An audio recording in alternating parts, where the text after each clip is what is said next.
Welcome, everyone, to the Cape Cod Commission meeting of February 16th, 2012. At this point, I will ask the Secretary to call the roll.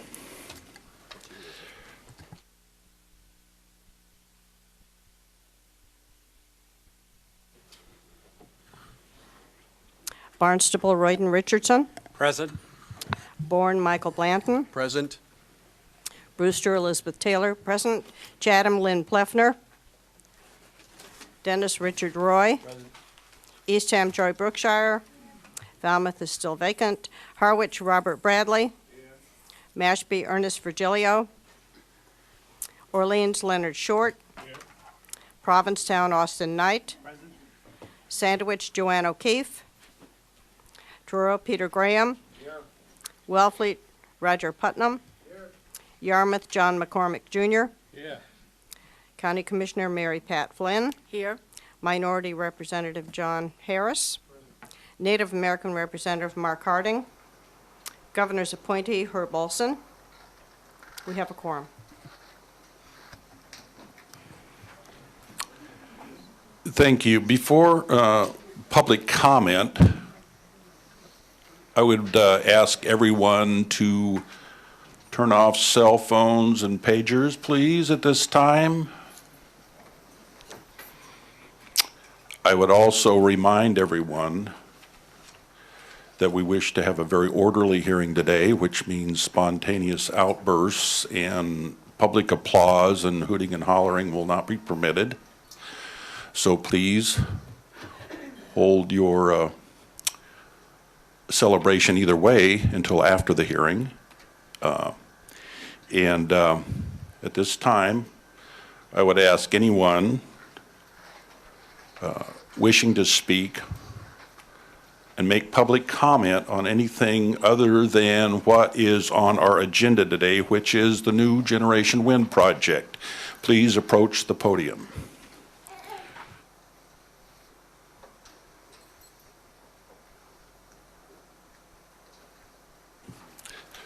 Seeing none, I would ask the Executive Director for his report, please. Thank you, Mr. Chairman. Just briefly to let the Commission members know that last week I appeared in front of the Cape and Island Board of Realtors to discuss the wastewater issue on the Cape. About 200 people in the room. It was a good meeting, and it sort of reminded me that part of what I think we should do in the future at the Commission is do a few more informational, non-regulatory updates. So we'd like to get the wastewater presentation in front of the full Commission as soon as possible. So we're going to work to get that on an agenda soon. We have done this in the past. Part of our experience has been when we have only informational items on the agenda, we don't get the attendance that we get in other matters. So would impress upon the members the importance of some of the issues that we're going to bring in front of you over the next few months in an informational capacity. Thank you. Thank you. At this time, I would move that the minutes for 1/19/12 be approved as submitted. Second. Moved and seconded. Any discussions or amendment? Seeing none, all in favor say aye. Aye. Any opposed? Do we have abstentions? So moved. At this time, I would move the minutes for 2/2/12 as written. Second. Moved and seconded. Any comment? Seeing none, all those in favor say aye. Aye. Any opposed? Abstentions? Yes. One abstention. Thank you.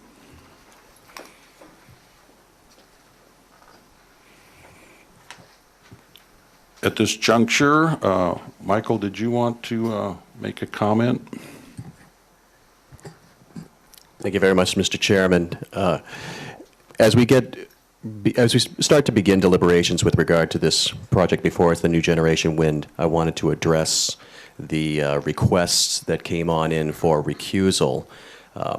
my esteemed colleague from Wellfleet addressed that concern for him at our last meeting. I'll be addressing this one very briefly for myself. A request for me to recuse as the board representative came in from the project proponent, and the reason is that the Board of Selectmen, a little over a year ago, took a vote on the project and then had myself as a representative forward that communication to the commission to be put on the record. I just want to state for the record that I have maintained an equal and fair viewpoint with regard to my analysis of this project. I believe my record on the subcommittee reflects that, and I maintain that equal, fair standing as we go into the deliberations today. It's also worth noting that that board that took that vote, most of those members are no longer on that Board of Selectmen. So because I feel that the residents of Bourne deserve to have a voice with regard to this project, I fail to see a legitimate reason for me to recuse myself from these proceedings. Thank you. Thank you. Mr. Chairman, Yes, Mr. Putnam. I'm going to recuse myself from this meeting also for essentially the same reasons. I do not feel that the attorney is justified in her attempt to stack the panel, but nonetheless, in an effort to make sure that the thing maintains its purity, I am going to recuse myself again.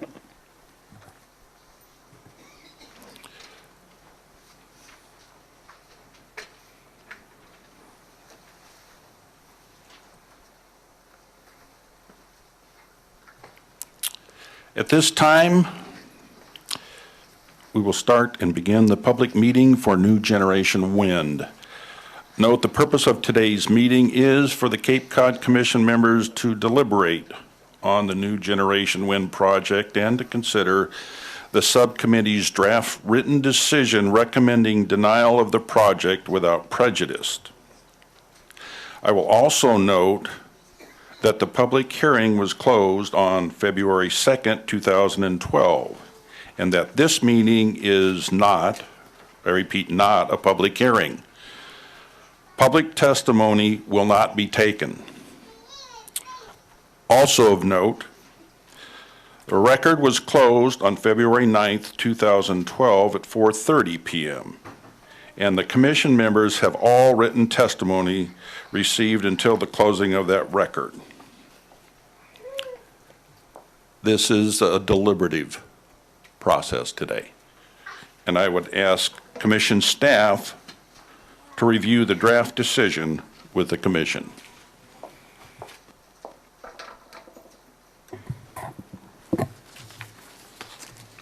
Thank you, Mr. Chair. Good afternoon, Cape Cod Commission members. For the record, Christy Senatori, Chief Regulatory Officer with the Cape Cod Commission. Today's proceedings will take place as follows. I will review the draft subcommittee decision with you. I will take up each section one at a time. If you have any questions or comments on each section, please raise them at that time through the chair.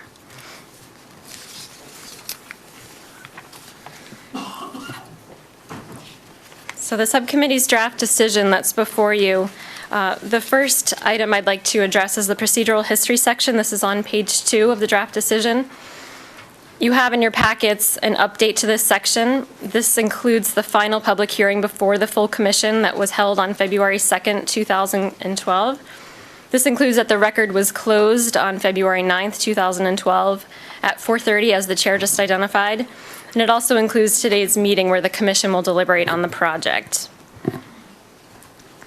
The commission's subcommittee's draft decision then walks through the project description, and materials submitted for the record is on page 3. I would also note that you now have Exhibit B, which is the updated materials list. This includes all of the materials that have been submitted for the record until it closed on February 9th, 2012. You all have this now in your packets. The next section is the testimony section, and I would just identify for you that the minutes are not included as an appendix to the decision due to their length, and this decision will be on record. However, all minutes are public records and will be available for review in the commission's files, commission office. So at this time, I'll begin with the general findings. These begin on page 3.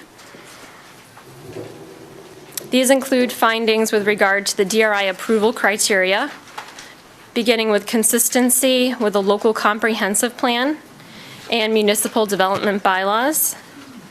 And I would pause to see if there's any questions or comments from any commission members on the general findings with regard to the local comprehensive plan or municipal development bylaws.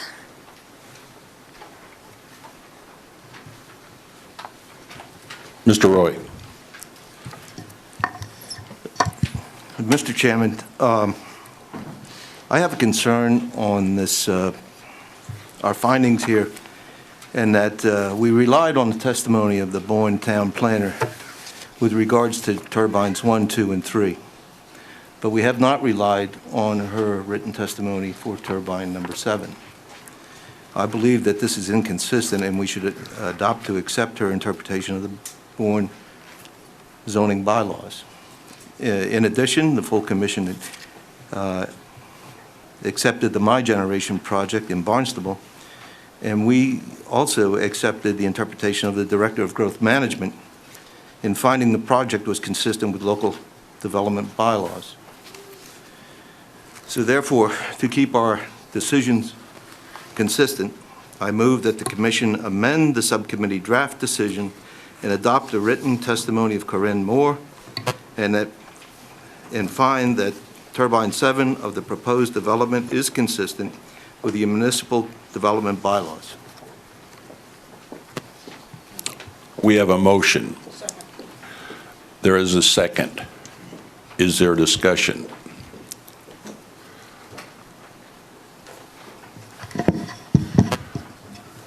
Mr. Chairman, on the motion, Yes, hold on, yes. I Mr. believe- McCormick. I believe she also stated that the final decision lies with the planning board. Her testimony is her opinion, I believe. I don't think it necessarily has to be binding. Thank you. Other comment?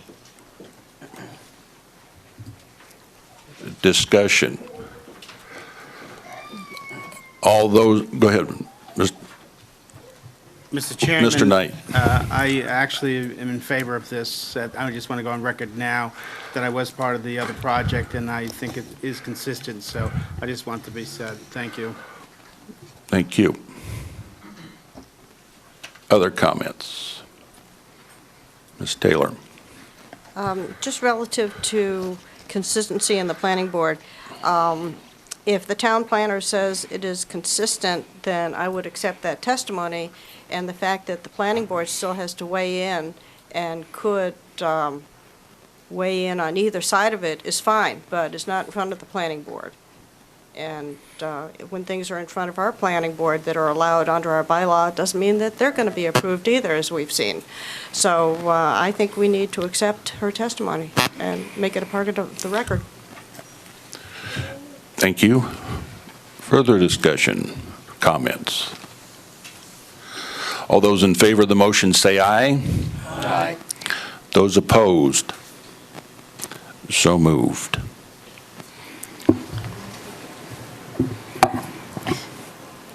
Thank you, Mr. Chair. What you've just received are amended findings. This is to reflect the motion that you just made and approved. The findings that would need to be amended are general finding GF9 on page 6. This is adopting Corinne's Moore testimony. You would need to delete general finding GF10 on page 6 and amend the conclusion number 3 on page 23. And this has all just been handed out to you and redlined. And this reflects the motion that you just approved. Are there any questions on the amended language? Thank you. I move that the draft decision be amended by the language as described by staff. Do I have a second?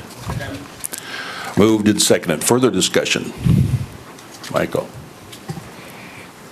Mr. Chairman, just for clarification purposes, what we're reviewing now is swapping out the language to show that it is consistent with Bourne zoning bylaws. That's correct. We're not necessarily looking at other aspects of compliance with regional policy plan. That's correct. This relates to consistency with the municipal development bylaws and turbine number 7.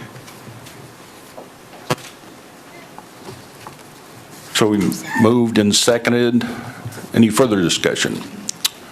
All in favor say aye. Aye. All opposed? Abstentions? So moved. Thank you.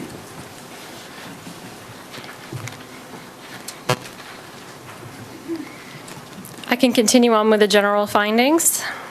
The next section is consistency with districts of critical planning concern. And that concludes the remaining general findings. I can move on to consistency with the regional policy plan through the chair. Any further questions? Seeing none, proceed, please. Thank you. The next section in your draft decision that's before you deals with consistency with the regional policy plan. The first issue area is land use. This is on page 7. Any comments or questions on land use?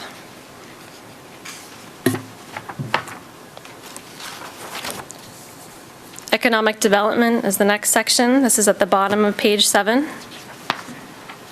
And this goes on to page 8. Oh, we have a question. Mr. Roy? No? Pass? Okay. In the economic development section, I would like to point out one oversight. This is in the application of one of the economic development standards. If you'll see finding EDF 8 at the bottom of page 8, this states that minimum performance standard ED 1.4 is not applicable to the proposed development. Upon further review of the standard, staff suggests that it is applicable and that the commission should make a determination on the project's compliance with this standard.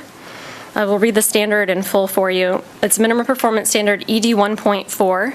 It states, development shall not eliminate or significantly impair the current and future function of working agricultural land, working waterfronts and harbors, fin and shellfishing grounds, and recreational areas.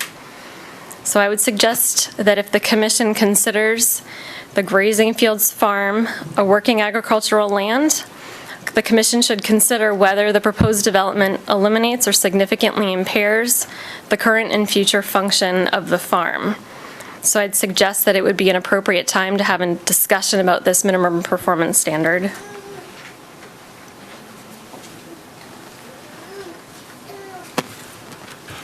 The first discussion centers around whether or not Grazing Fields Farms is a working agricultural land.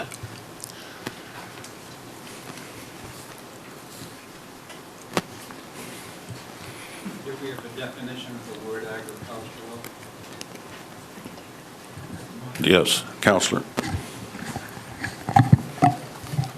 Yes, this is Jessica Wilgus, Staff Counsel. With respect to the definition of agricultural use, it is not a defined term in our RPP. However, the general case law with regard to agricultural use, the case law does state that the use of a home or a stable to raise, train, board horses, others' horses, give riding lessons, fall under the agricultural use exception of Chapter 40A, so you can use that as guidance in your determination. Other questions? Comments? Peter? Yes, Elizabeth. Is this the place where we discuss whether or not we feel that the horses will be bothered by the wind turbines, or is that going to be later on? Yeah, because there No. is no question under Section 48, Section 3, that this is agricultural land, so that's not an issue, okay. That's a determination you're making now, is whether or not you feel this is a working agricultural land. Mr. Roy.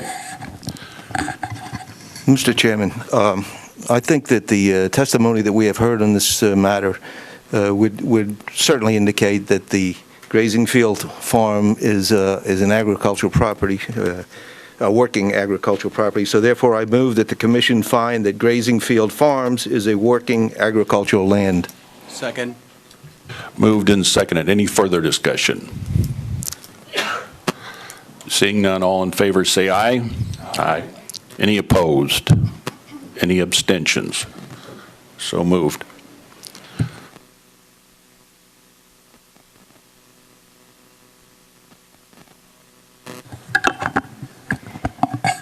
The next piece of the standard that you have to consider is whether or not, as you see the standard, and I know that staff has provided you with a written copy of the standard, you may want to take a look at that and review the language, but ED 1.4 says that development shall not eliminate or significantly impair the current and future functioning of, and it itemizes several things, including working agricultural land.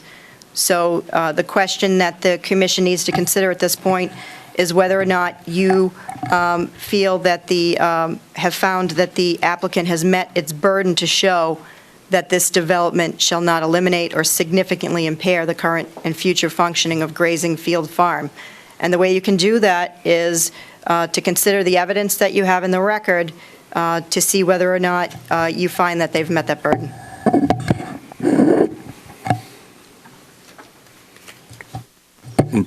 Mr. Blanton. Thank you, Mr. Chairman. We have heard testimony from both the applicant, who has suggested that they would turn off the wind turbines during the times that the Grazing Fields Farm organizers would be running their shows. But outside of that, we've heard nothing else. I know we've also heard testimony on the record from the owners and managers of Grazing Field Farms that they have concerns that this might not be adequate. Other comments, discussion? Ms. Taylor. Yeah, I've had horses, and my neighbor has 20 horses, and there's lots of noise around. In Ohio, I was familiar with farms that were near wind turbines, and I just don't think this is something we can assume it's going to bother horses.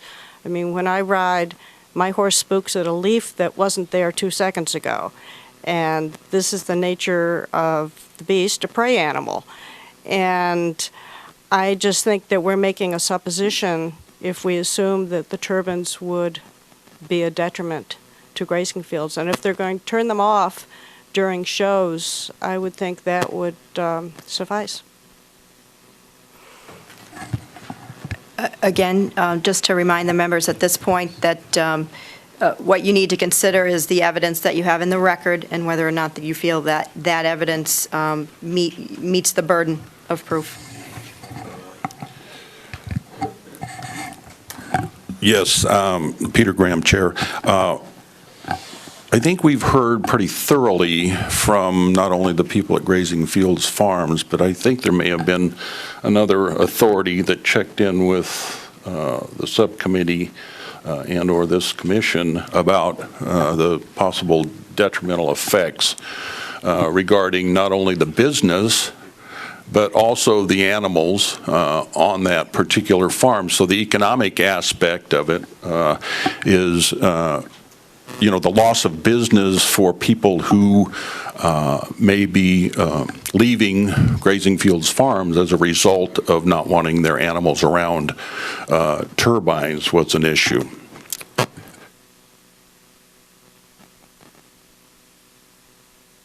Joy? Not only does this business have horses for shows, but they board and own horses that are always on the property. And I would rather err on the side of caution than make a really big mistake. This turbine, as I looked online, is the size of the Custom House in Boston, and there are 4 of them. It's 492 from the base to the tip, and I can't say I'm not an expert, but Mr. Chair, if I may. I'd rather not make a mistake. Mr. Chair, if I may. I just want to remind the members again that you need to confine your discussion to evidence that's in the record. So testimony from individuals or parties regarding whether or not it will eliminate or significantly impair the current and future functioning working agricultural land. We shouldn't speculate on this. Thank you. Yes, and I just would mention to the members that we will be tag teaming this as we proceed, and council will focus our attentions on what it is that we need to focus on. Is there further discussion about what's in the record regarding this minimum performance standard? Mr. Richardson. We received a letter from the attorney for the applicant, and that discussed as part of that letter the impact that this project would have on the horses, and they provided information of the impact or lack of stimuli on horses and other situations, and I wonder whether we've had the opportunity to analyze those things side by side, whether staff has had a chance to evaluate that for us.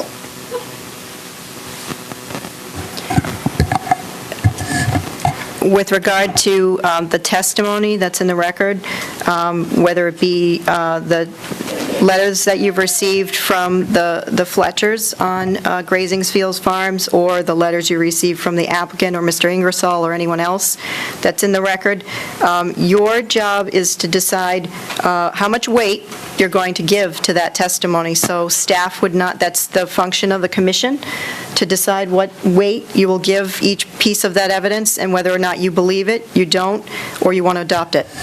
So at this point, staff can't weigh in on that. Excuse me, Mr. Chairman, I was not trying to give the staff an additional job. I was just interested to know if there was any, and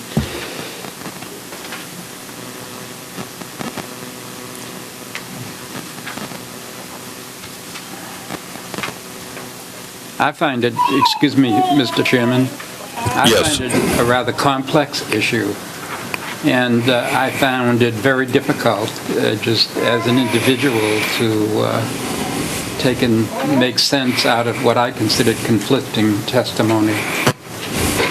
I felt the intentions of all the people that wrote were extremely commendable and wanted to get information to us, but Thank you.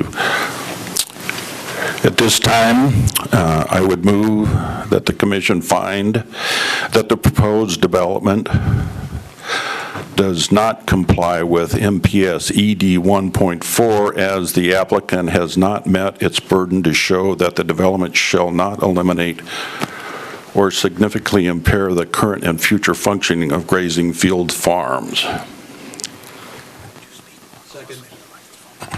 Moved and seconded. Any further discussion? Yes, Mr. Blanton. Thank you, Mr. Chairman. I'd like to draw the Commission's attention to a letter in our communication record addressed from Robinson and Cole, Attorney Michael Giamo, who is representing the Fletchers at Grazingfield Farm. His letter of February 9th, bottom of the first page, states, "Grazing fields established agricultural operations will be diminished, not enhanced, by the introduction of noisy moving industrial structures as the backdrop to the scenic vista that its grazing field visitors and customers now enjoy." I recall the testimony at our last meeting where the attorney did represent that the Fletchers were very concerned that not only would the noise and the structures potentially aggravate or frighten the horses, but that in turn may then be a business detriment for them in their ongoing year-round operations. Thank you. Any other further discussion? Seeing none, all those in favor of the motion say aye. Aye. All those opposed? Aye. Those opposed, please raise your hand.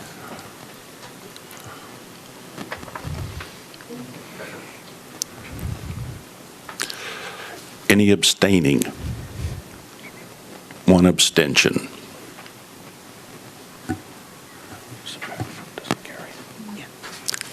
So moved. Ms. Senatori? Thank you, Mr. Chair. What you're being presented with right now is draft language that would be an amendment to the draft decision that's before you. This is memorializing the 2 votes that you just took, that the commission finds that Grazing Fields Farm is working agricultural land, and that the commission finds that the proposed development does not comply with minimum performance standard ED 1.4, as the applicant has not met its burden to show that the development shall not eliminate or significantly impair the current and future functioning of Grazing Fields Farm.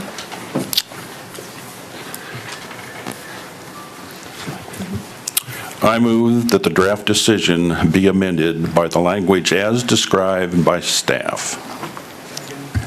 Moved and seconded. Is there discussion?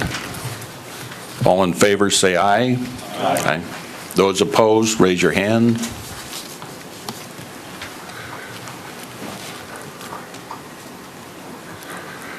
Abstentions, raise your hand. One abstention.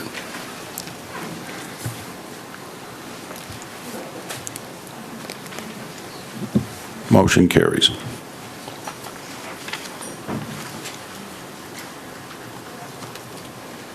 Mr. Chair, the Yes, thank you. remaining economic development section, are there any further questions or comments?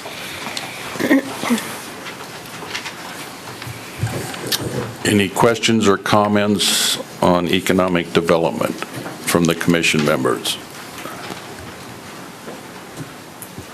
Mr. Roy. Mr. Chairman, under Economic Development Standard ED 4.1, demonstrated need and public benefit, I think that the decision of the subcommittee is contrary to the decision that the commission made on the My Generation project, inconsistent. And therefore, I move that the commission amend the subcommittee's draft decision and find that the proposed development is in response to existing regional demand and improves the availability, reliability, quality, and cost of service, and as such complies with the minimum performance standard ED 4.1. Second. Moved and seconded. Discussion. Michael. Thank you, Mr. Chairman. As a member of that subcommittee, I remember deliberating with regard to this particular issue, and some of our deliberations did focus on, I think, what we would have liked to have seen in terms of maybe an abundance of energy produced beyond what this project is capable of. The definition of the standard is clear. In order to meet the standard, the project needs to produce electricity. It does not state how much, but it does do that. So I feel that this is an appropriate direction for us to go in to look at this standard and revise our position on it. Thank you. Further comments?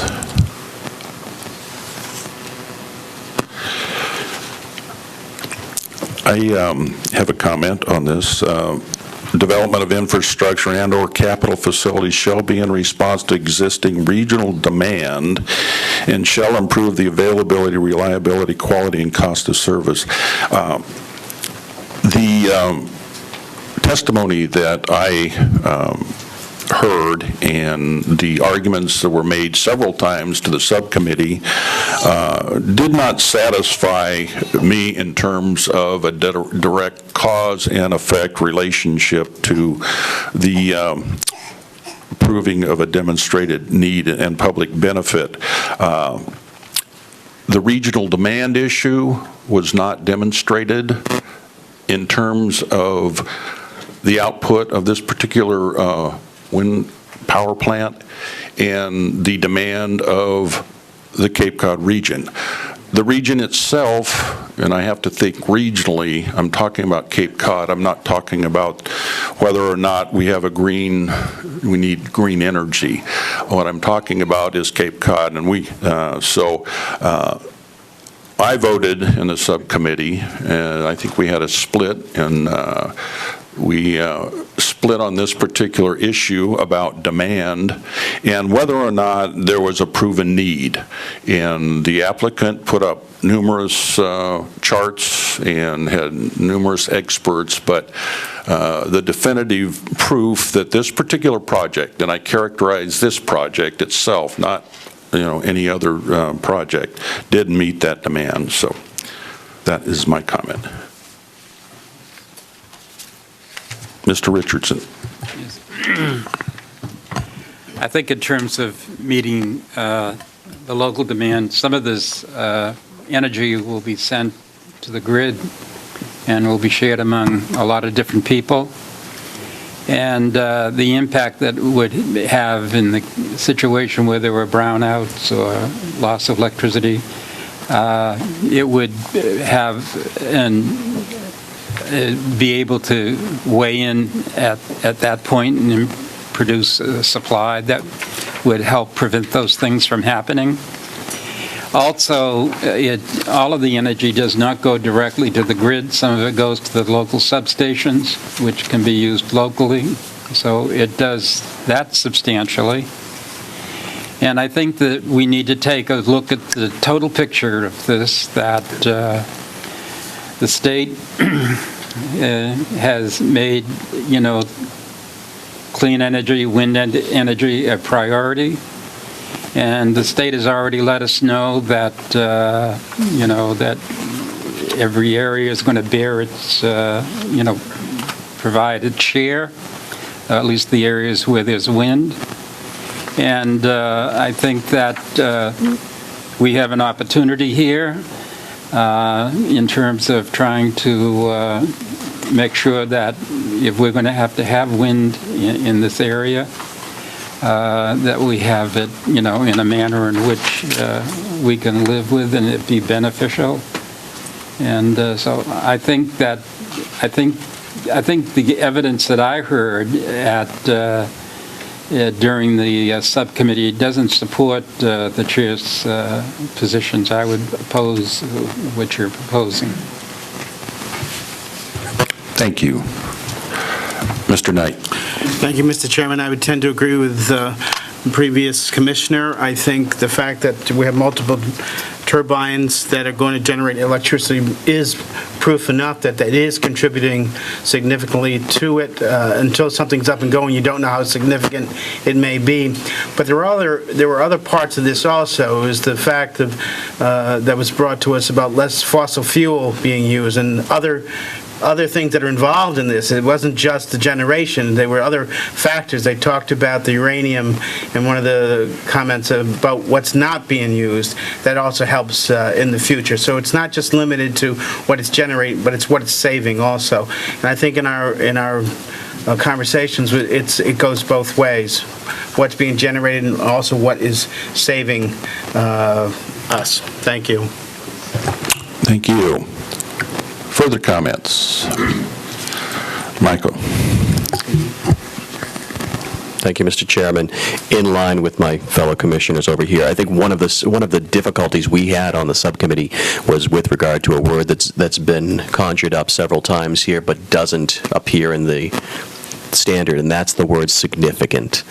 That's one of the issues that I think we've had. Many of us wanted to see something more significant than what's being offered here, but that's not what the standard calls for. The standard calls for the generation and meeting the demand. This project does contribute and does generate. Does it do so significantly? That's a matter for discussion that's probably outside of the realm of this particular body, but does it meet the standard? I would suggest that it does. Further comments? We've had a motion to amend this particular finding. We've had a second. We've had discussion. All those in favor of that motion, say aye. Aye. Those opposed? No. No. I'm not sure. I would like you to repeat the motion. The motion is to amend the finding of the subcommittee that disallowed the economic development, said that a new generation wind did not meet ED 4.1. Is that correct? Yeah. What the motion is, as it stands, what it proposed is to modify the draft decision and find that it is in compliance with ED 4.1. I was working my way there. So let's back up again. All those in favor of the motion signify by raising your right hand.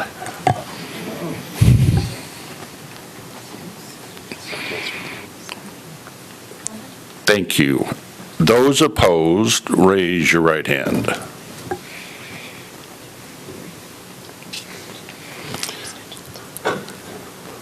Any abstentions?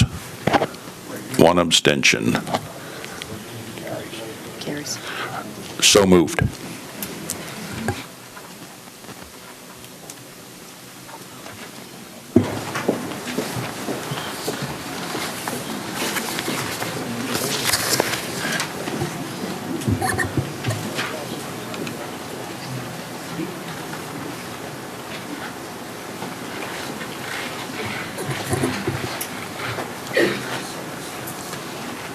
Mr. Chair, staff is currently handing out to you revised language to reflect the vote that you just took that passed. Thank you.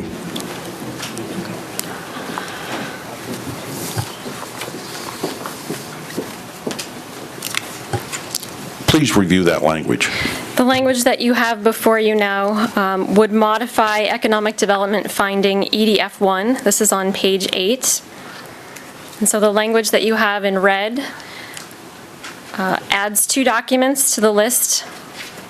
It deletes 2 documents that were erroneously included in this list of documents previously. And it speaks to the current demand and availability, reliability, quality, and cost of services, and finds that the project complies with minimum performance standard ED 4.1. And I can briefly walk through a description of each of these for the commission members. Please.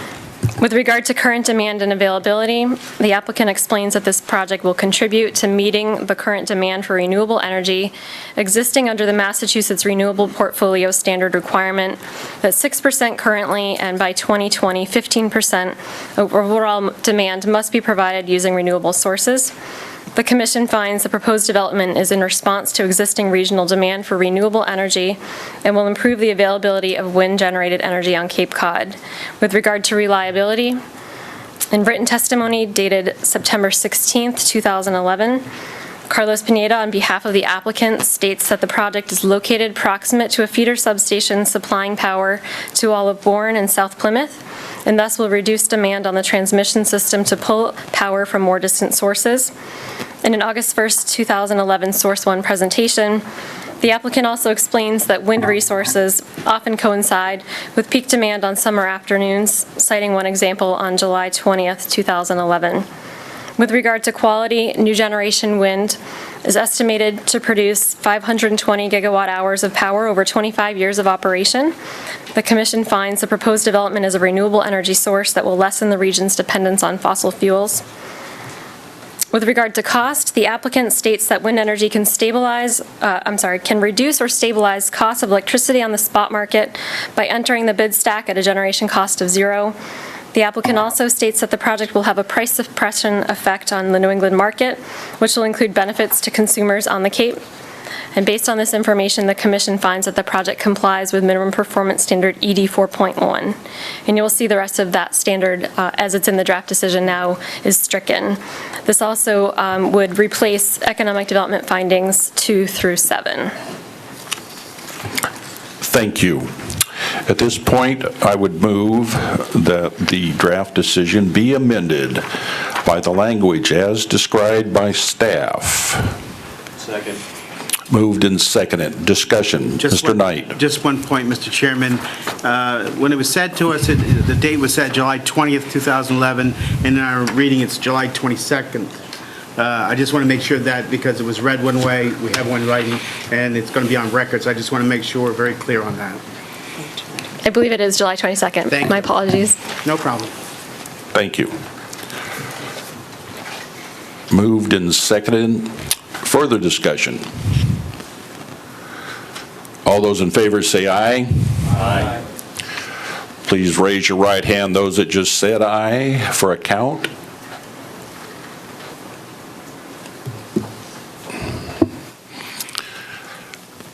All those opposed, raise your hand.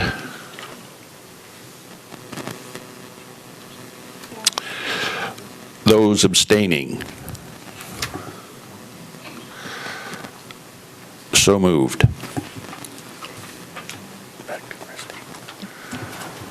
Ms. Senatori. Thank you, Mr. Chair. If there are no further comments on the economic development section, I'll move on to water resources, hazardous materials, and waste, beginning on page 9. This section, water resources, hazardous materials, and waste, spans from pages 9 through 15. And I would like to point out that one of the 4,000-gallon tanks that the applicant previously proposed not to install as part of their offset has been installed and is no longer being proposed as an offset. The applicant is proposing to not install one 4,000-gallon tank as part of their proposal for their offsets. As you recall, minimum performance standard WM 1.3 allows development to exceed the household quantity limits up to but not exceeding the amount that the development permanently eliminates at another facility, project, or site within the same wellhead protection area, and provided adequate documentation of the volume eliminated is approved by the Commission.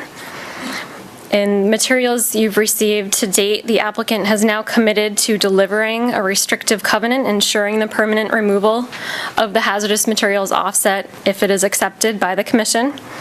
As of the close of the record, there is no draft restrictive covenant in the record. The Commission will need to make a determination at this time whether or not you consider this adequate documentation.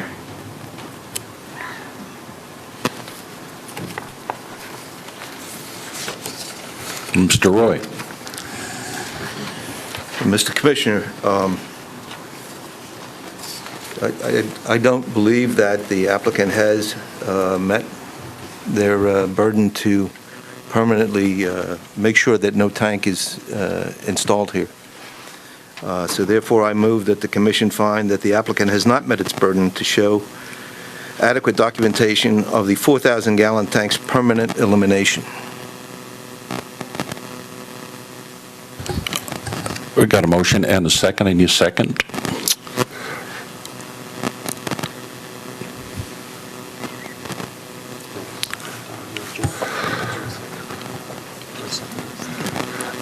And I have a second. Discussion. Ms. Taylor.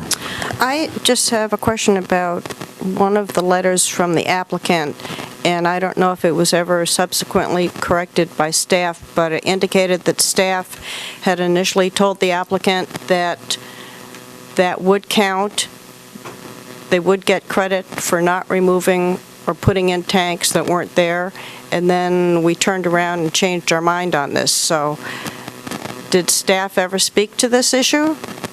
Because now we have the tank, which I'm amazed that the town has allowed, what is it, a 4,000-gallon tank to be installed in the Zone 2, which sort of baffles me. But what happened there? Did staff initially say that it was okay, and then the Commission turned around and said it would not be something they would get credit for?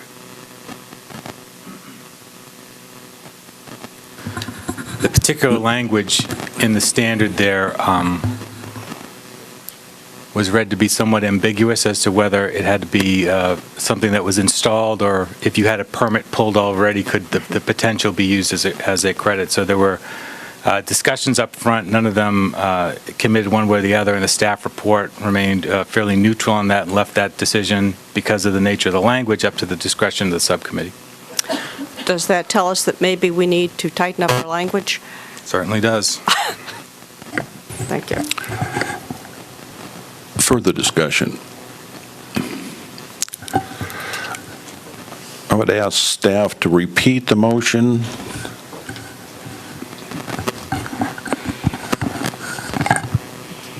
You have a motion before you that the Commission find the applicant has not met its burden to show adequate documentation of the single 4,000-gallon tank's permanent elimination. So it's moved and seconded. We're in discussion. Yes, Mr. Richardson. We're talking about this Microphone, please. I'm sorry. By the way, we're talking about this tank in the ground as an offset, and now it's, yeah, I don't understand what the issue is. The issue is, I think you've heard staff indicate that the one that was already placed in the ground is no longer being offered as an offset. It's not going to be offered as an offset. No. The issue that you're considering right now as part of the standard is that in addition to accepting an offset, the commission has to find whether adequate documentation of an offset that's been provided has been given. You have evidence in the record of an offer of a restrictive covenant. I think that Christie has indicated that that has not been given to you, but there's an issue of you to discuss whether you think you have received adequate documentation of a removal of a tank for an offset. There's two tanks.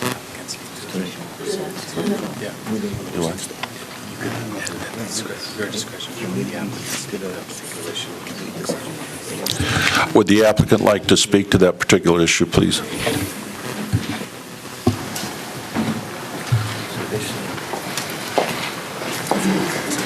Thank you, Mr. Chairman. Dave Peterson, part of New Generation Wind. Very early on in this process, we had I guess you would call it an early meeting, a pre-permitting meeting with the staff. The executive director was there as well.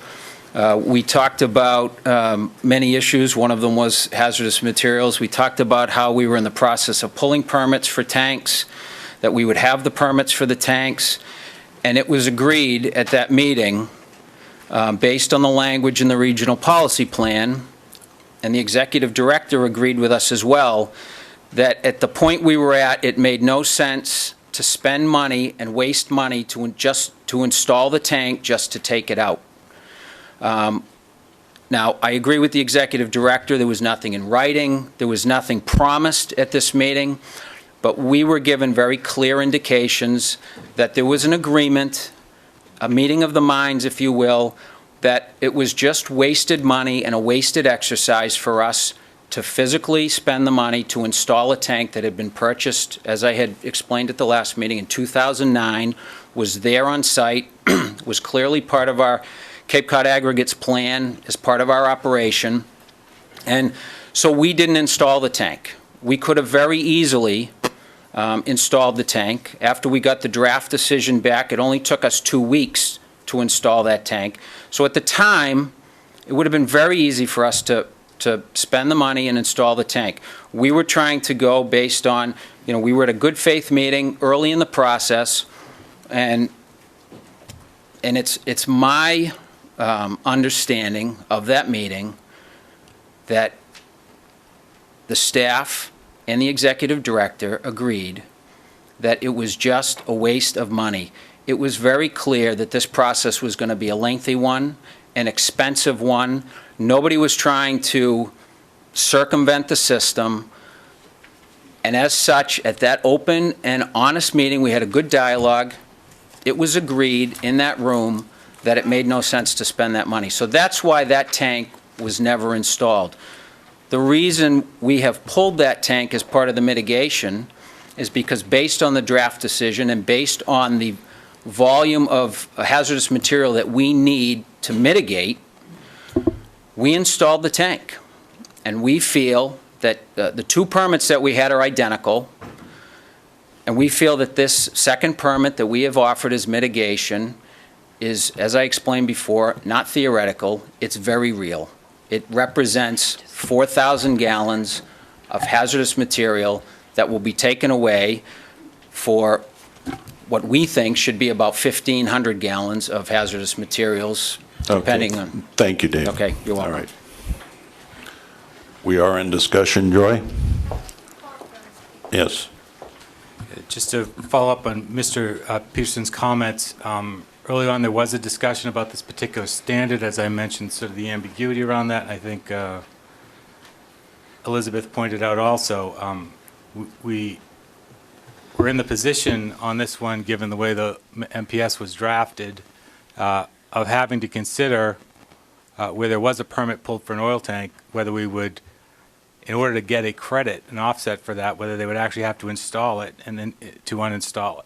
And, that's a problem with the minimum performance standard language as it reads. I think it's probably, but that was a point, as commission members know, nothing that staff does or says in the staff report can bind you from making your own determination on some of these MPSs. Some of these MPSs, in this case, when it went against some of the staff recommendations. So that's what's in front of you. It's up for your determination based on that standard.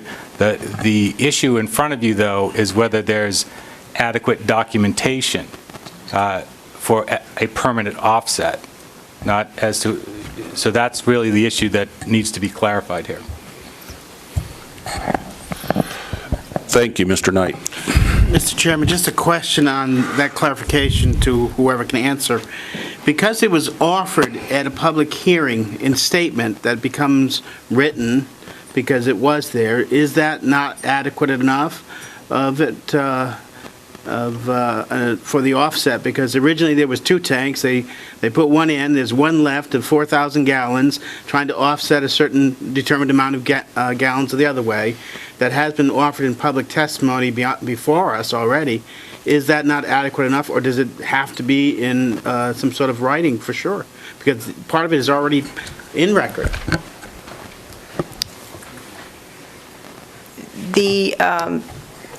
This goes to the whole question of the water resources section, and I would suggest that if the members are going to discuss the offset itself, the underlying offset, that you may want to have a discussion about that as well. As the draft decision is written right now, the subcommittee recommended that the offset not be accepted. So if you want to revisit that, whether or not the question before you now is whether or not you have adequate documentation of the volume eliminated. And the subcommittee had taken the position that they did not eliminate a volume. So I guess that's what you have to look at that as well. Yes, Joy. Where does the question of on-site mitigation offset come in and off-site? I thought part of the discussion of this was that Cape Cod aggregate was part of the original project, and therefore this wasn't an other site. It was part of the on-site project area. You are right, that's part of the standard. Just for your edification, and you do have this language in front of you, but the standard that you're looking at is WM 1.3, credit for removal of development, and it says development and redevelopment within wellhead protection areas that involves the use, treatment, handling, storage, or disposal of hazardous materials or hazardous waste may be allowed to exceed the quantity limits of WM 1.1 up to but not exceeding the amount that the developer, and this is the offset part, that the development or redevelopment permanently eliminates at another facility, project, or site within the same wellhead protection area, and provided adequate documentation of the volume eliminated is approved by the commission. As it relates to the documentation, the commission has always has taken the position that elimination should be permanent elimination. So the fact that we don't have a restriction in front of us for you to consider it goes to the question of whether or not you would be able to find permanent elimination where that hasn't been put forth.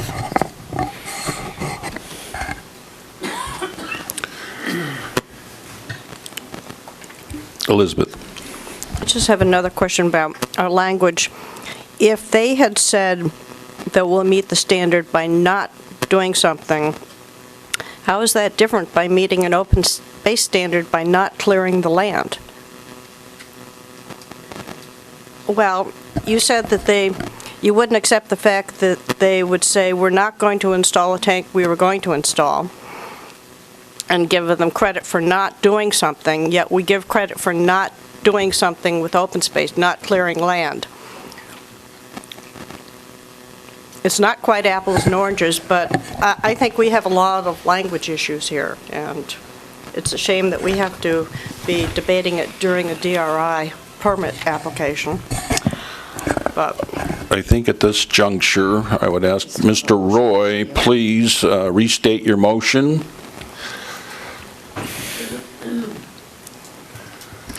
I move that the commission find that the applicant has not met its burden to show adequate documentation of the 4,000-gallon tanks permanent elimination. Thank you. That has been moved. It's been repeated twice now. It has been seconded. We have discussion. I would accept more discussion. Just a clarity through council, because it was stated and it becomes public record, that's not adequate enough to meet this point. No, that's not what I said. What I said, that you need to decide, again, this is something that you have evidence in the record of a letter, whether or not you want to give that weight to say that's adequate documentation. But I think first you have to realize that based upon the subcommittee's draft decision, that they have not accepted an offset. So that's another issue. Mr. Chairman. Yes, Mr. McCormick. We're talking about a tank that, my understanding is that it's already been withdrawn as an offset? They were originally offered, there were 2 tanks offered as offsets at the outset of this project. In between the time the subcommittee made the recommendation of the draft decision and the time you've come here today, they have installed one of the tanks and withdrawn that as a potential offset for this project. They do have one remaining tank that they're proffering as an offset for this project. The subcommittee's draft decision did not accept that second tank as an offset. Thank you. Yeah, Joey. Where does my concern that this is not an off-site mitigation come into that motion? Do we have to have another motion after we vote on that motion? The subcommittee draft decision had already made that finding, so unless you want to change that finding, you would not have to do anything about that. Michael. Jessica, could you clarify for us, one of the documents we were waiting for was a permanent deed restriction, and we have not received that to date as of yet? You do not have that in the record. You do have a letter from council indicating their willingness to submit something.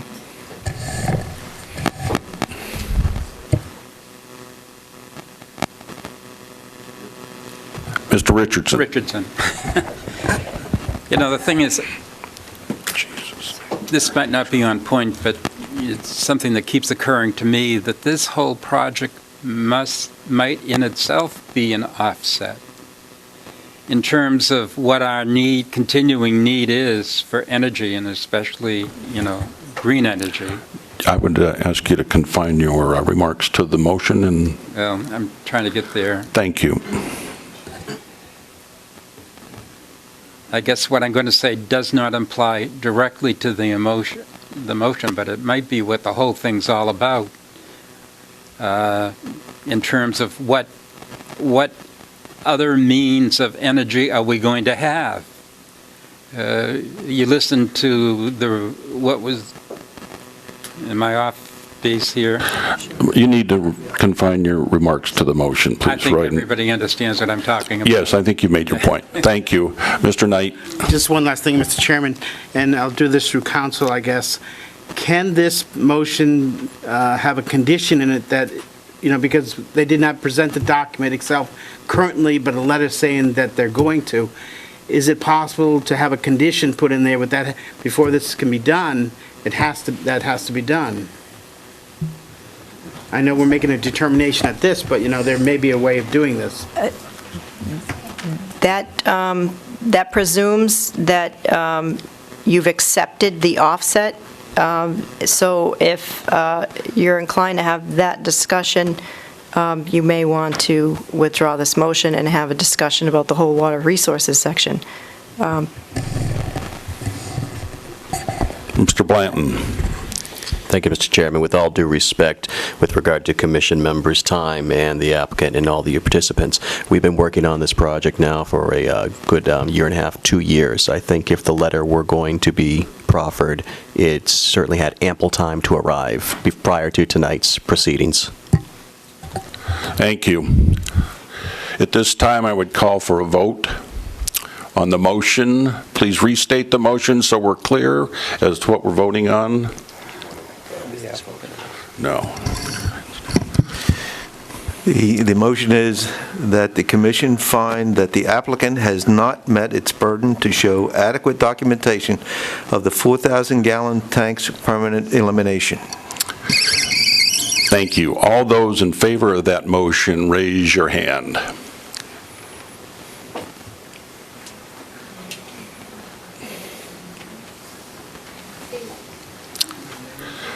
All those opposed, raise your hand.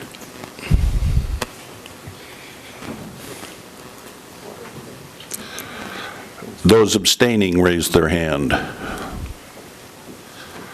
So moved.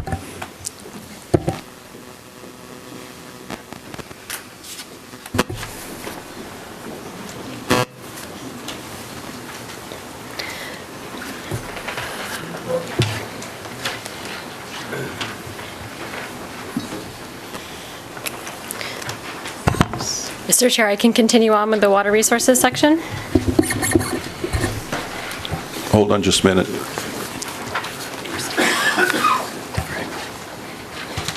Proceed, please.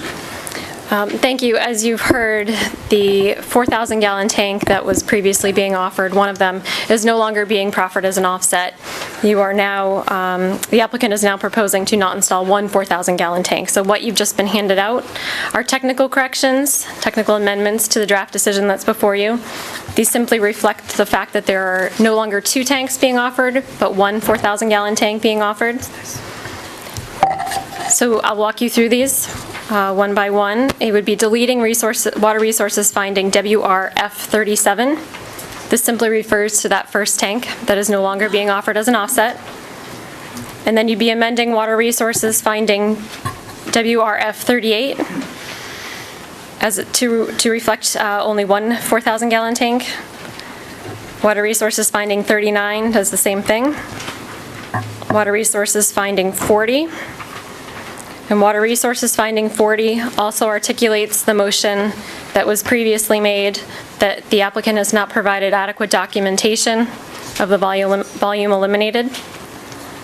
Water resources finding 41 again refers to only one 4,000-gallon tank. And again, amendments to water resources finding WRF 42 to reflect only one 4,000-gallon tank. I move that the draft decision be amended by the language as described by staff. Second. Moved and seconded. More discussion.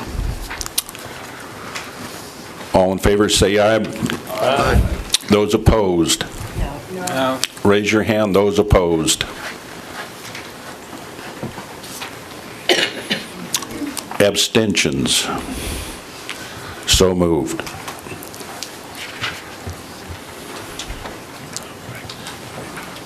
Christie?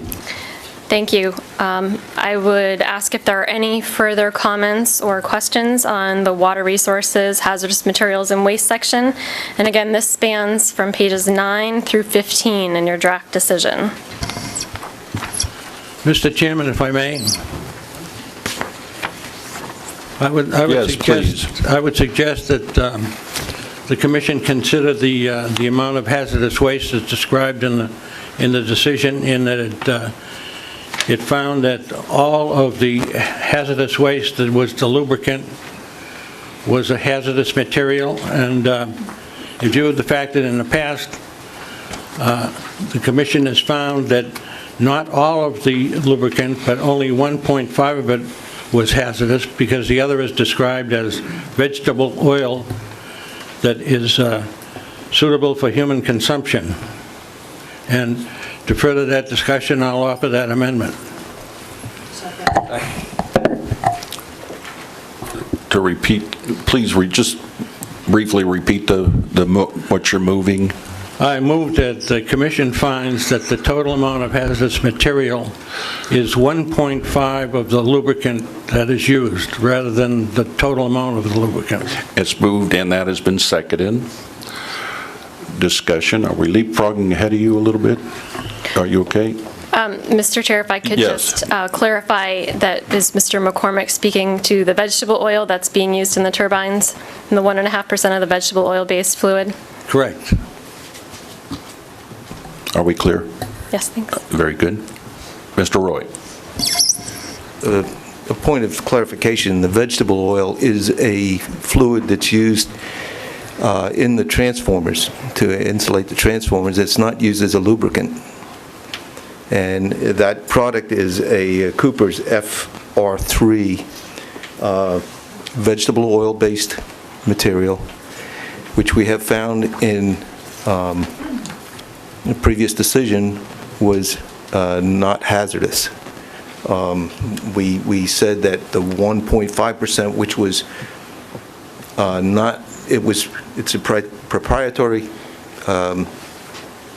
additive, and it was not described, so we said that we would not accept that 1.5% of the total amount as being hazardous. Thank you. Other discussion? Just a Yes. clarification, this amount in a previous decision was still less than the recognized average household amount, which this is not the case in this ruling. Okay. I would ask to go through the chair or just a little hand up, and we'll call on you as quick as we can rather than inserting yourself. Mr. Short. I was on that subcommittee that made the decision. I made the decision, I was part of the decision that was made on that solar project, and I think in retrospect, I question my vote on that. My understanding is that when something is pure, it is pure, but the moment you put a contaminant into it, everything is not pure any longer. So as a result, the 1.5 additive contaminates the entire batch. Thank you. Further comments? Yes, Mr. Roy. Mr. Chairman, submitted to the record was the material safety data sheet on this material. The data sheet proclaims this material is non-hazardous. The testing that was submitted with it substantiates that it's non-hazardous. There's nothing to indicate that the antioxidant additive, the cold flow additive, or the colorant additive is a toxic material. Thank you.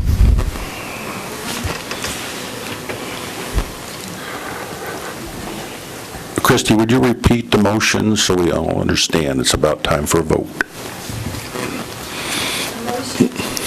The motion, as I understand it, would be that the commission would amend the subcommittee's draft decision and find that 1.5% of the vegetable oil-based transformer fluid meets the regional policy plan definition of hazardous material. Having made a motion, had seconded, had discussion, all those in favor of the motion, raise your right hand.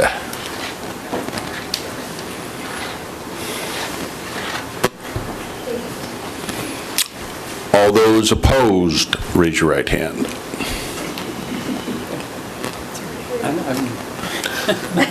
We're voting, Royden. Abstentions. One abstention. So moved. Thank you. 2 abstentions. Do you need a count for that? Do you have a clear count of the vote?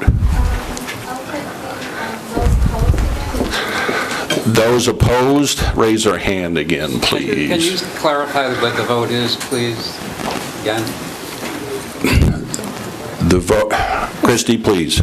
Sure. The motion that's on the floor right now is I move that the commission amend the subcommittee's draft decision and find that 1.5% of the vegetable oil-based transformer fluid meets the regional policy plan definition of hazardous material.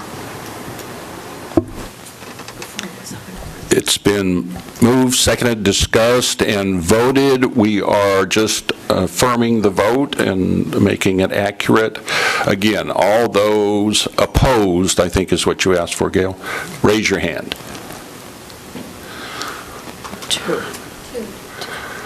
Those abstaining, raise their hand.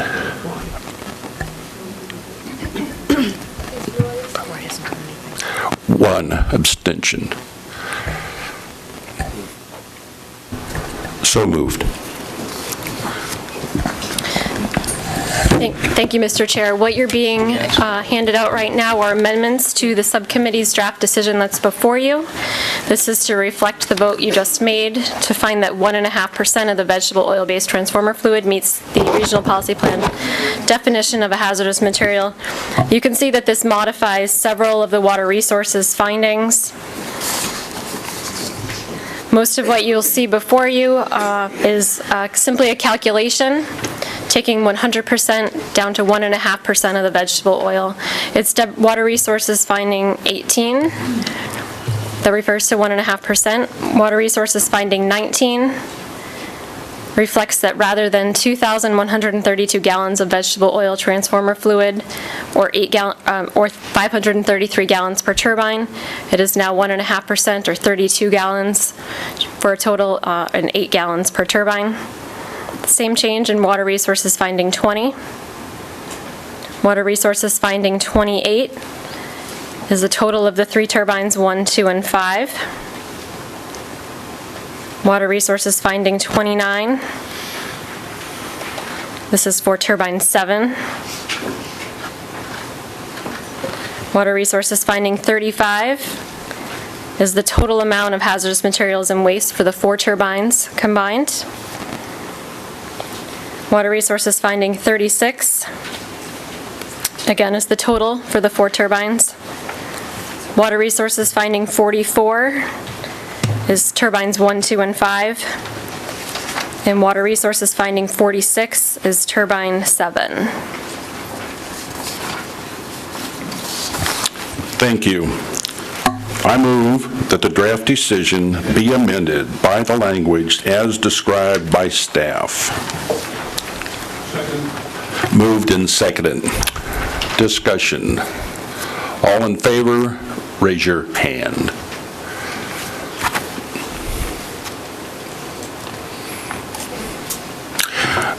Those opposed, raise your hand.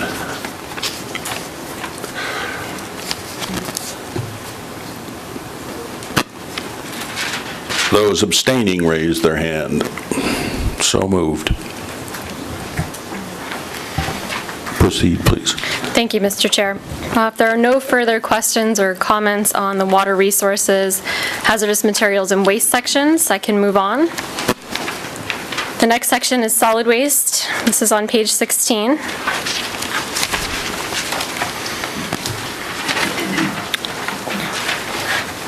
The next sections are coastal resources and natural resources. This goes on to page 17. Transportation is on pages 17 and 18.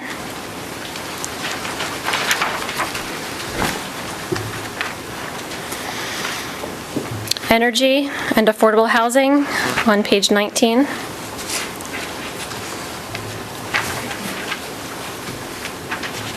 And then heritage preservation and community character spans from pages 19, 20, and 21. I'm sorry, and 22.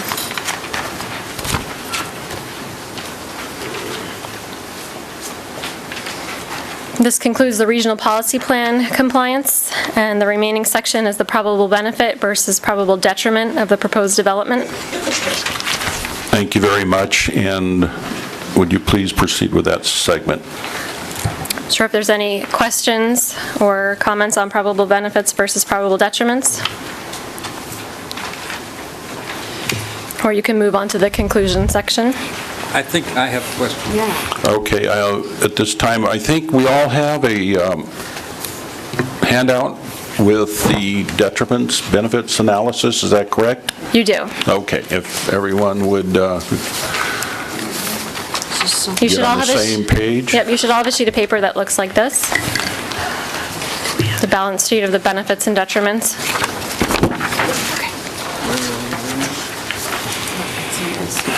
And this staff prepared as a guide for you if you decide to make any amendments. Yeah, fine.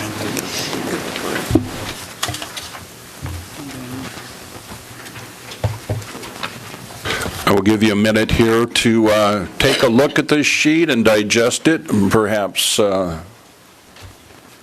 or 5 minutes to just take a look and think about it. If you have comments, compliments, or complaints about it, then we will discuss those at the end of that.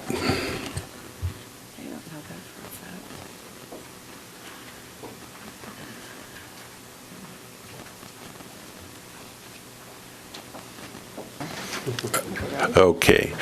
At this time, I would suggest that in lieu of going through every one item by item for discussion or comment or complaint, if you have one of those in there that you feel like making comment and then motion on, then I think we would have a discussion regarding that particular one. So at this point, I would open the floor for someone wanting to head in that direction. Mr. Richardson. Yes. I'm concerned about one of the detriments, and I'm not sure that it's correct, is that the probable negative impacts on a local American tribe. And that was something that when this was before us early on, that I was very concerned about. It's one of those, early on, it's one of those issues that interest me greatly. And as a result of that, Sarah Kojak was asked to investigate it further, and she did, and her report back to us was that would not be, it was not a negative thing. We have had two people come before us earlier on. A person spoke, and then again another person spoke, saying it was a sacred thing. And then we received a letter that documented the condition of this particular spot. And it's a rock that's covered with graffiti and all that sort of thing. So I'm not sure that there's a negative impact there. I think it might improve the area rather than take away from it. It seems like it's something that's out there and neglected. Council would like to respond here for a minute. Sorry. Just one clarification for the members with respect to staff comments on this one piece. Sarah Korjeff, in her testimony before the subcommittee, was speaking to compliance with one of the minimum performance standards with respect to the Massachusetts Historical Commission. She didn't provide testimony with regard to the probable detriments of the project. Just wanted to clarify that. I understand. Okay. But based on what she said, I did not consider that this project myself was a detriment to that. Is there a motion there? I would like to move that it be removed from the detriment column. Moved and seconded. Now's the time for discussion. Mr. Blanton. Thank you, Mr. Chairman. I remember speaking to this particular matter during the subcommittee, and we have heard several pieces of testimony and have had letters submitted to the record from the Herring Pond Wampanoag tribe, who has indicated that they do feel strongly that this project could have significant detrimental impacts upon their local ceremonies, their local social gatherings, and their identity tied into activities associated with this nearby site. I was able to see a local burial ground that is very close, approximate to this project. Sacrifice Rock and Looking Rock are also within close proximity. These are areas that have been known to be significant to that local community. We have members in the audience here tonight who are concerned about that very fact, and I think we should take that into account, the testimony that they've given to us.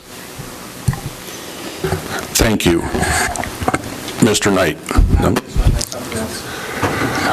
I would underscore what Mr. Blanton has said, being probably one fingernail Native American.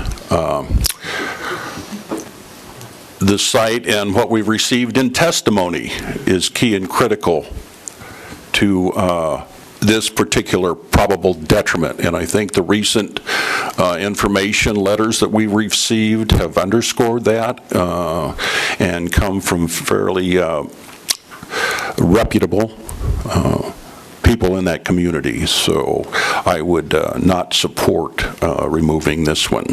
Could I ask a question, please? Yes, you may. So if I could ask a question through you, Mr. Chairman.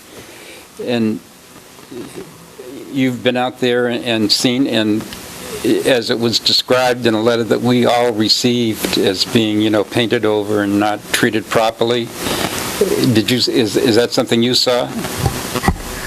Let me address your comment. I have not actually been to Sacrifice Rock within the last year, so anything that has happened to it in recent times, I couldn't testify to. Okay.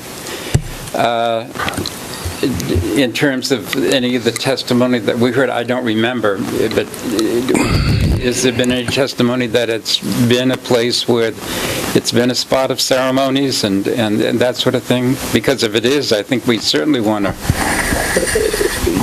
protect it. Mr. Blanton. Thank you, Mr. Chairman.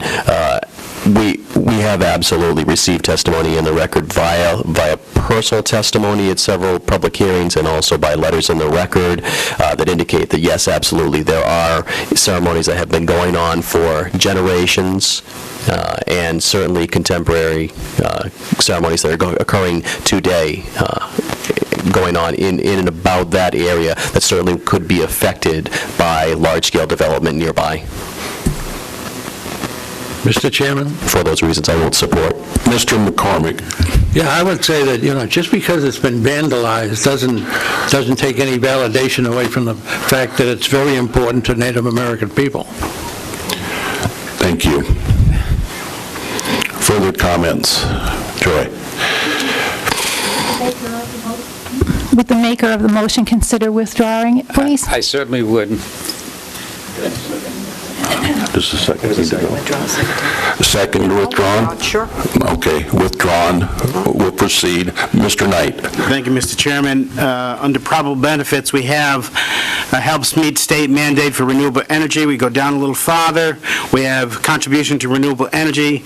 Yet under probable detriments, we have dilute efforts to pursue alternative sources of renewable energy. It seems almost in conflict to me, so I'd like to withdraw the under probable detriments, the dilute to pursue alternative energy renewable sources as a detriment. Do we have a second? Moved and seconded. Okay. Discussion. Being that Michael. Thank you, Mr. Chairman. Hope I didn't cut you off there. Looking at the language there, I think the detriment hinges on the word alternative sources, that term, that if this site is developed for a wind turbine generation facility, then it all automatically precludes other types of renewable energy that might be considered at the same site.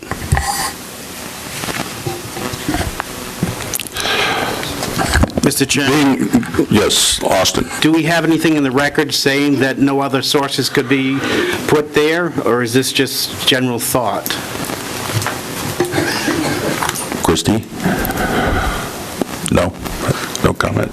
I would look to the subcommittee who made the recommendation. Yes. I don't think that there is anything in the record stating that there isn't anything other that could be built there. I think that's a true statement. Joy? I thought we had a diagram that showed if the wind turbine project did not go through, that there was a possibility of putting a solar farm in that area, so that if one goes in, the other can't. Maybe I'm mistaken, but I thought I saw an overlay. It is an overlay, I think, for purposes of that project or this project, that was used to demonstrate the amount of energy that could be used or gleaned from an alternate source, not whether or not it was approved to be put there or not. Did you have something, Michael? Thank you, Mr. Chairman. I would say to Joy's comment there that Bourne did contemplate and pass a solar by right overlay district, and that has been the subject of discussion amongst the town as to whether or not that plan could be added to, altered, maybe to consider using land as is being the subject of this particular development. Elizabeth? This statement just seems to be very strange, because anytime we permit alternative energy of any sort on a project, you're obviously not going to have two types in the same point on the same piece of land. And this does not preclude it being put elsewhere on the land or anywhere else in Bourne or on the Cape. So I just find this a very troubling statement, because I don't think there's any way that one project dilutes the possible sources of energy being put up anywhere else. Being that this is my brainchild,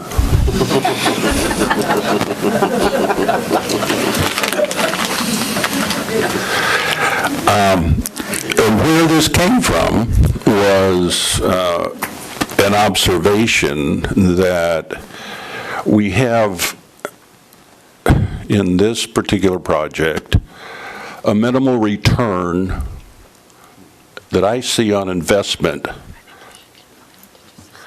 Okay, and so, thank you. It would dilute the efforts in a sense that there might be more effort put into chasing resources of renewable energy with a higher impact and a higher return on what is invested. So that's the reason for my brainchild. Mr. Richardson. Excuse me.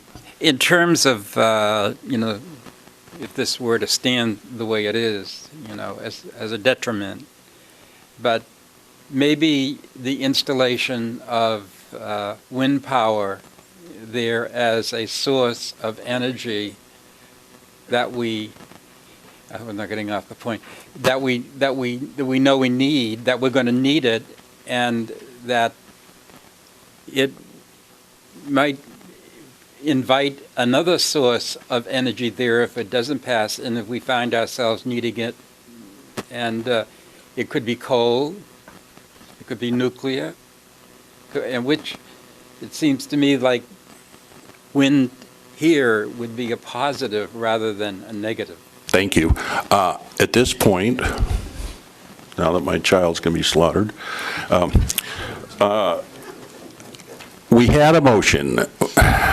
We had a second. We end the discussion. All those in favor of the motion to remove it, please signify by raising their hand.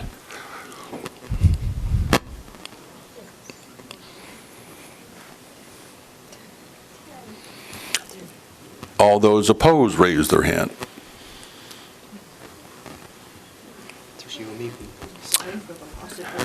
Thank you.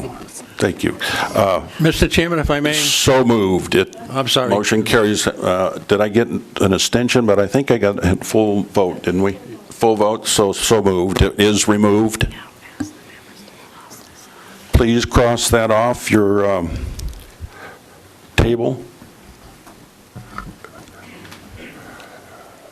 Mr. Chairman, if I may, Yes, Mr. I know that, McCormick. I'm pretty sure that we all know that what we're considering here is not a plebiscite on wind energy, whether we're for it or against it.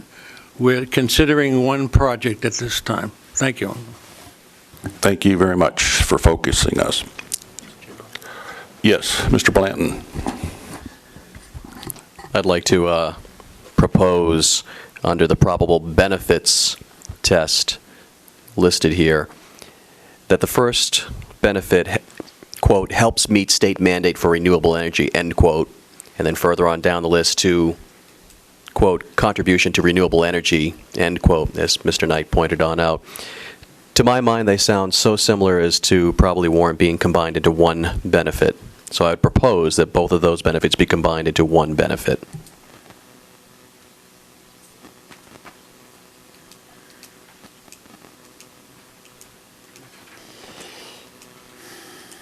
Could I ask you to change your motion just to remove one, and rather, that way we'll eliminate complexity?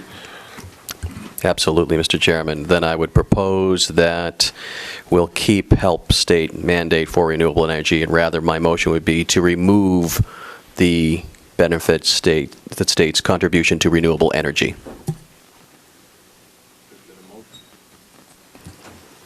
Motion made to remove contribution to renewable energy. Do we have a second? Second.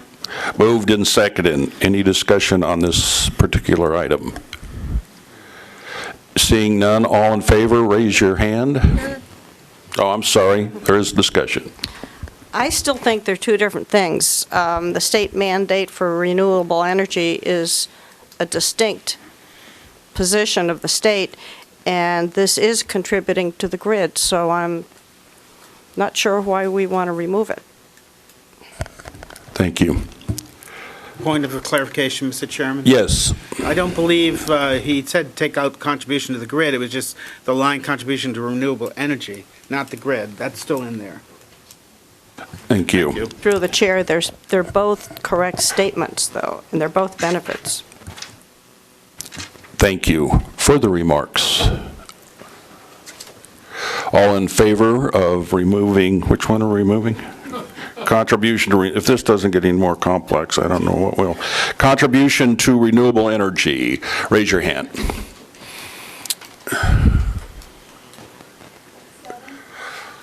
Those opposed, raise your hand.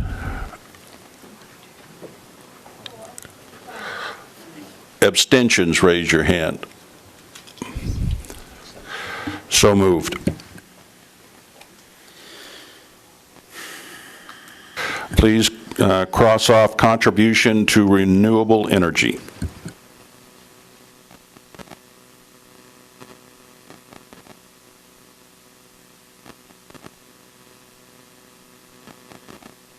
Are there any more?